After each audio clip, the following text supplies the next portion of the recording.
mahirap talaga magpatawad, 'di ba? Pag ikaw na talaga ang nasa sitwasyon na ikaw na talaga yung actual na talaga na nangyayari sa buhay mo, mahirap talaga magpatawad. Hindi madaling bigkasin ang magpatawad sa taong nagkasala sa iyo. Madaling bigkasin 'yun, pero kung baga iaano mo sa gawa, true act is difficult, yung iaano mo, mahirap siya. But syempre, sino ba naman tayo na hindi tayo magpatawad sa mga taong nagkasala sa atin, kasi tao lang tayo, nobody's perfect.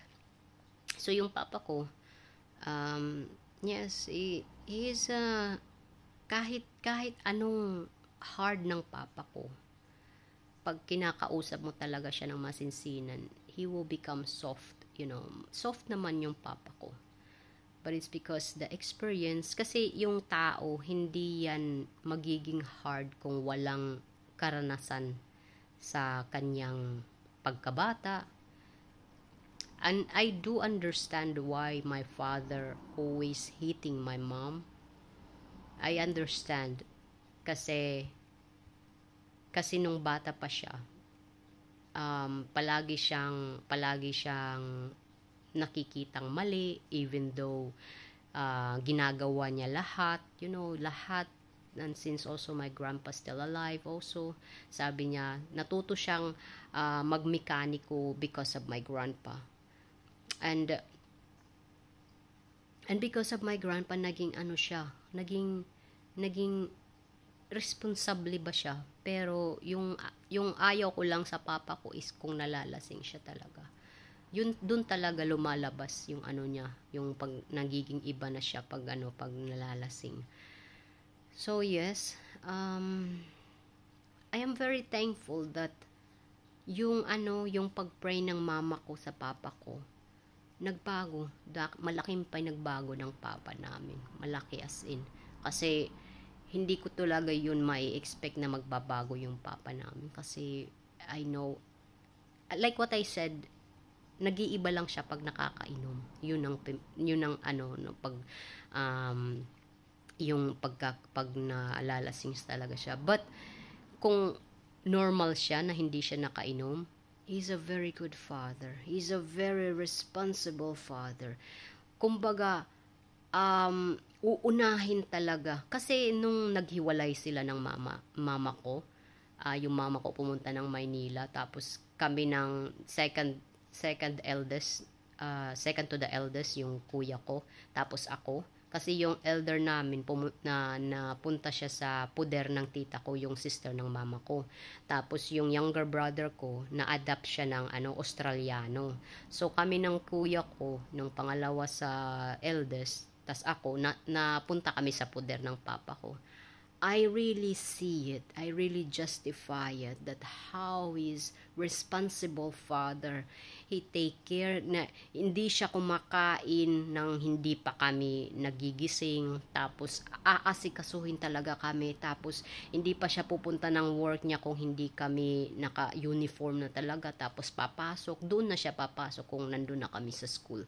So, yun, pag ganun talaga, pag normal talaga yung yung pag-iisip. I mean, kung hindi siya nakainom, he is a very good father. He's a very best father for me. But syempre, wala tayong, 'di ba? Lahat naman tayo pag nakakainom, nag-iiba yung ating aura. Like what I said, kasi because of my father, he had bad memories when he was childhood. Kasi 'di ba pag mga yung mga magulang, dapat talaga pahalagahan natin ang ating mga anak, especially emotionally and mentally. Kasi kung ano yung kanilang nai-experience, kung ang kanilang na-experience is puot, galit, yung physical na abusing, madadala madadala nila yun sa paglaki. Tapos din nila yan, kumbaga maa-adapt nila sa kanilang sarili, at din nila sa kanilang magiging asawa, sa kanilang magiging anak. So wag na kayong ma-surprise kung mayroon kayong neighbor na minamaltrato yung kanyang asawa. It's because that person, they really need some help, kasi mayroon siyang karanasan sa kanyang buhay nung bata pa siya. Siyempre, hindi mo naman yan makukuha ng basta-basta pag lumaki ka na for example, lumaki ka ng happy family na your father, they really treat you nicely, like both, your parents and your mother and your father, they treat you nicely, like kung pinagagalitan ka, like only words na, as in talaga yung words talaga without any, physical na mga pamalo, something like that. Kasi yung bata na kumbaga naia-attach nila sa isip ng isang tao, tapos nadadala ito paglaki. So, wag ganun. Kung as possible as we could, dapat talaga natin kausapin ng masinsinan, ng i-explain natin kung bakit natin sila sinisermonan, di ba ko? Kasi syempre ako, like now I am also a mom. I also explain it to my son na bakit ko siya pinagagalitan, bakit ko siya binibigyan ng time out, kasi syempre yung mga bata kasi magaling, yung mind nila madali silang matatalino kasi yung mga bata madali maka-catch up. They can observe you, they're just like they're very observer children, like my son. And then punta naman tayo sa story ng mama ko. My mom, I really admire my mom so much. I really admire her a lot. I said to myself, how I wish I'm just like my mom. Pero yung mama ko, pinatawad niya yung nanay niya. Sa kabila ng ginawa ng lola namin sa kanya. I still remember she was pregnant with my elder brother. Yung grandma ko pumunta sa bahay ng papa namin, kasi nakatira pa noon yung mama at papa ko sa puder ng parents ng father ko, kasi yung lolo ko ayaw nila na yung magbukod ba yung pamilya ba, gusto ng lolo ko na nasa same compound lang. So sabi ng grandma ko, yung nanay ng mama ko, sabi niya na, pumunta ka sa bahay kasi yung tatay mo may sakit. So, of course, as a daughter, di ba, pupunta ka talaga kasi tatay mo yan di ba?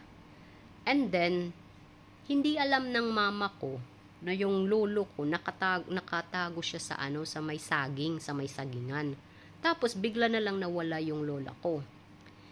And kung hindi nakatakbo yung mama ko, siguro wala na yung mama ko. And siguro wala din ako dito sa mundo. And siguro din wala din yung kapatid kong lalaki, yung eldest namin. So tumakbo yung mama ko na para ba siyang pinagkaano ba ng kanyang nanay, di ba?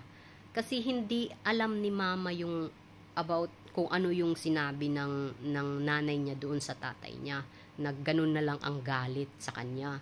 So, of course, yung mama ko, wala talagang ka-ideya nung about nangyari noon. Pero yung ganong sitwasyon na parang pinain mo yung anak mo, tas hindi alam ng anak mo na nandyan yung tatay niya, tapos may dalang parang samurai na machete, na tatagain ka talaga kasi malaki yung galit niya na hindi alam ng mama ko. So, yung mama ko, sabi ng mama ko to my grandma, sabi ng mama ko, bakit mo nagawa yun? Bakit mo nagawa yun na ganun ang nangyari? 'Di ba? Kung hindi siya nakatakbo, wala na yung mama ko.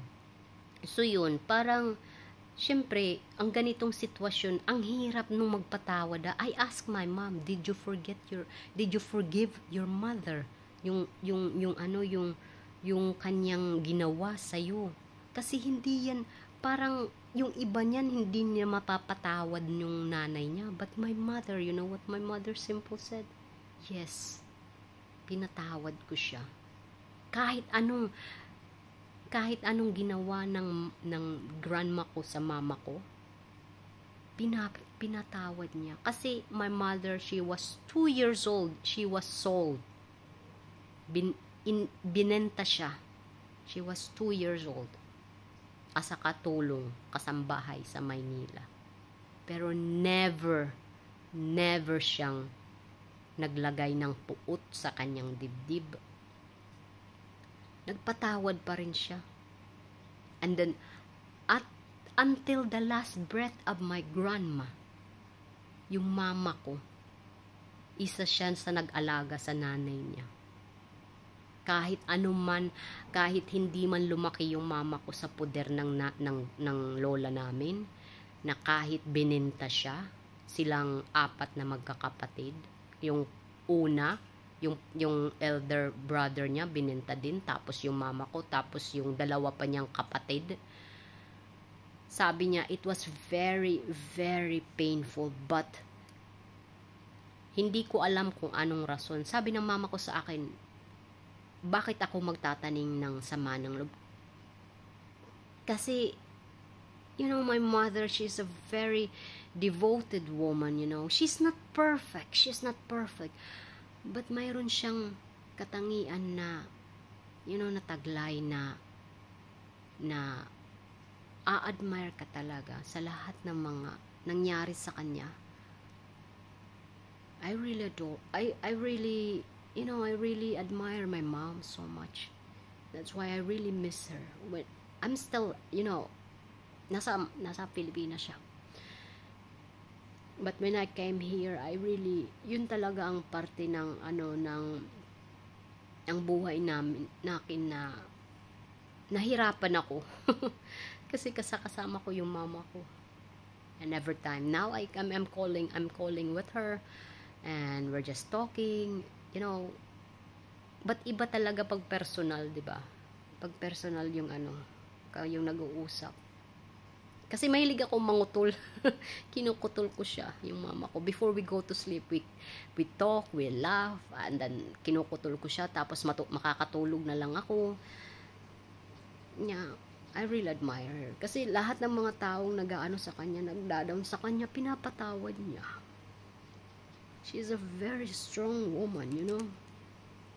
I really admire her. Kaya sa mga tao dyan na nahihirapan kayo magpatawad, yung kahit yung inyong problema ganito lang, yung problema niyo, tapos hindi pa kayo nagpapatawad sa tao, 'di ba? Yung mama ko nga, tapos yung papa ko, nagpatawad sila. Kayo pa kaya na tao lang kayo, 'di ba? Huwag din yung titingnan yung negative na, kasi walang perpektong tao, 'di ba? Tingnan nyo yung kabutihang dinulot nila sa inyo, 'di ba? Yes, madaling sabihing magpatawad ka. Pero mahirap. I know, mahirap. But I admire people like that, 'di ba? Kasi kahit gaano pa kalaki yung ego mo, kahit gaano pa kataas yung pride mo, if you really need peace of mind, you have to put down your ego, your pride, and put down your ego. Isipin mo yung mo, hindi pansarili mo, but isipin mo yung yung kaluluwa mo. Kasi sabi ng mama ko, masarap magpatawad sa taong nagkasala sa iyo. Masarap, sabi niya sa akin. Kasi when she talked to me like that about the situation, that's why I really admire her. Kasi ang hirap niyan eh. Kung sa akin nangyari yun, about ng ganong sitwasyon, para sa akin ang hirap magpatawad. Kasi parang hanggang sa kahuli-hulihan. Kasi sabi ng mama ko, aanhin ko pa yun. Kasi ako pa rin yung ako pa rin, parang yung spiritual mo may tawag nito, parang may nakakabalakid yung spiritual mo pag hindi ka nakapagpatawad sa isang tao. Malaki man or maliit ang kasalanan ginawa man, or may kasalanan man or wala siyang kasalanan, dapat ka pa rin magpatawad, di ba? Wala namang mawawala sa iyo kung i-down mo yung pride mo or ibababa mo yung ego mo. Magpatawad ka, kasi hanggat nandito ka pa sa mundo, Hanggat may oras ka pa, gamitin mo yun, 'di ba? Mas magandang mabuhay sa mundo na walang puot na sa sa puso mo at sa kaluluwa mo. Mas magandang mamuhay ng payapa yung kaluluwa mo at yung isipan mo at yung at yung kumbaga yung kaibuturan ng puso mo. Wala namang mawawala, 'di ba? So, yung mga taong mataas yung pride, 'di ba? Na sila pa yung natulungan mo, sila pa yung kung ano man yung natatamasan nila sa kanilang buhay or whatever man, kung naka-receive bang kayo ng tulong, dapat kung itong taong ito nagkasala sa inyo, patawarin nyo sila. Patawarin nyo sila. Hindi yung taong nagkasala sa'yo, it doesn't mean na magpapatawad ka because they deserve it. No. You deserve peace of mind. That's why nagpapatawad ka sa kanila. Because you deserve peace of mind. Yun. Hindi yan pag-insulto sa iyong sarili. Isa yan sa pagbigay ng peace of mind sa iyo. Kung gusto mo ng peace of mind. 'Di ba? Isipin mo ang mabuting bagay na nagawa sa iyo, na ibigay sa iyo, 'di ba? Hindi yung negative, na isang negative lang tapos marami siyang naitulong, maraming sa iyo. At kung masasabi ninyo, bakit ka pa tumulong din kung manunumbat ka lang?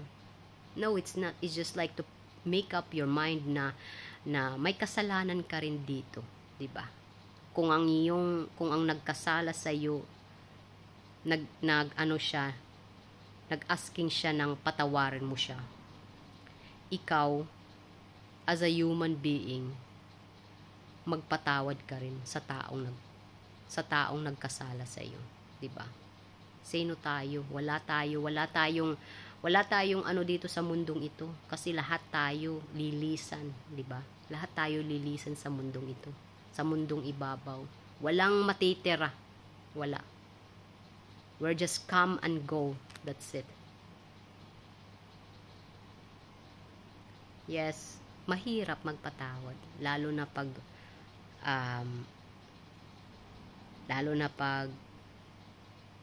personal. But just like what I said, my mom, sarili na niyang nanay,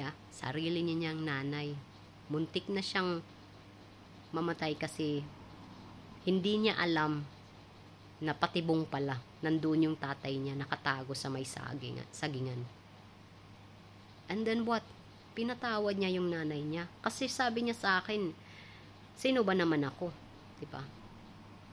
Of course magpapatawad pa rin ako kasi may Panginoon. Isinosurrender ko na lang lahat kay God. And also to my father also, sa kabila ng ginawa sa kanya ng kanyang nanay, of course pinatawad, pumunta pa rin siya doon. It's because of my mother. Yung mama ko, pinangangaralan kami. Sinasabihan ako ng mama ko kung mayroong mang nagagalit sa inyo or mayroong ka man nakakaalitan, magpatawad tapos kausapin mo sila and say that we forget everything. Kung hindi man tayo magiging magkaibigan ngayon, maybe in the future magiging magkaibigan tayo. So we just like let it go everything. Mas masarap magpatawad, lalo na pag galing sa kaibuturan ng puso mo. Well, anyway guys, thank you so much for watching, for supporting, for giving me all your comments, your positive comments. Thank you so much guys. And I'm sorry if my voice is like this because I'm sick and I have a little bit flu. And but anyway, I have to take rest. I have to drink a lot of water. So sana nakapulot kayo ng aral dito sa panibago kong video. And I just want to say thank you so much sa Team Pima, kay Ate Rems, aming team leader. Thank you so much. Ate Rake, Ate Barbie, Boss Rafi, Kuya Monday, Boss MV, Billy na, Francia, Doc Love, Sir TJ, Sir Julius Maristella, Wari-Wari Talk Show, Wari-Wari OFW Talk Show, sa Team Waray, sa lahat ng Team Waray, thank you so much for supporting me. Kay Miss Sheila and Shirley, and kay Miss Arville, and kay Kuya M, Miss Teresa Pedragosa, Miss Pili, thank you so much. Kay Miss Annie, mega love shout out to you. Thank you for watching my video. And kay Miss Ann, thank you so much. From the bottom of my heart, sa lahat ng nandito palagi na sumusuporta sa akin, thank you so much guys, na walang sawa ninyong pagsuporta. I really appreciate it from the bottom of my heart. So from the bottom of my heart, thank you so much. Thank you ever talaga na sinusuportahan ninyo ako. Kahit hindi man marami yung nanonood ng aking video, but at least kayo guys, sapat na kahit hindi karamihan, but at least may mga tao din na nakaka-appreciate ng aking video na aking ina-upload. So thank you so much sa walang sawa na nandiyan kayo palagi sa akin. At sa lahat ng mga supporters dito sa YT, you guys are awesome, and just stay humble. Wag tayong magpadala sa ating mga ego, sa ating pride. If ever man na mali or tama tayo, or mali yung ating nasasaktan, dapat magpa-initiative na lang tayo na lang ang magpakumbaba or magpatawad tayo, kasi sino ba naman tayo? Hindi tayo ang Panginoon, and yung Panginoon nga nagpatawad, 'di ba? Na mas malaki yung kasalanan na ginawa natin sa kanya. Tayo pa kaya na mga wala pang nikatiting sa daliri ng hinliliit ng Panginoon yung ating mga problema. So pairalin natin ang ating kabutihan sa ating sarili. Huwag nating tingnan ang kasamaan ng isang tao. Tingnan natin ang mabuting na idulot sa ating buhay, kahit man ito ay kahit hindi man yung friendship or yung inyong kumbaga yung inyong yung inyong tawag nito, yung inyong relasyon sa pagiging magkaibigan, or sa pagiging supporters, or sa pagiging kumbaga companion sa YouTube or sa personal man na buhay. Dapat doon pa rin ang respeto, kahit ano pa man. If ever man na hindi na kayo magiging magkaibigan, maybe in the future, they just have to be give our time, give ourselves to think, give ourselves to make up our mind, na syempre kumbaga itong nangyayari is only temporary. It's just only a situation. May time din na magiging everything gonna be okay, at magkakapatawaran din kayo. But the most important, sana maging magkapatawaran talaga, kasi it's not like because you will give forgiveness with this person, it's because they deserve. No, you deserve peace of mind to yourself, to your mental, to your emotion, and to your soul, to your spirituality. So you have to think, it's not only for your just to say I'm sorry, not to just not to say okay, I forgive you or something like that, and sa inyong kaloob-looban hindi mo tanggap. But the most important, when you kung magpapatawad ka sa isang tao, dapat tagos sa kaluluwa mo, na wala ka talagang kinikimkim, kasi yun ang mas makakapagaan ng loob mo. So anyway guys, thank you so much sa walang sawa ninyong pagsuporta sa akin. Salamat, maraming salamat. Have a nice day to us and stay humble. Be safe. Lahat tayo, kahit saan kayo mangpanig ng mundo. Keep safe, keep healthy, stay humble, stay who you are, and make up your mind, and just peace of mind. That's the most important. So anyway, thank you and God bless us. See ya.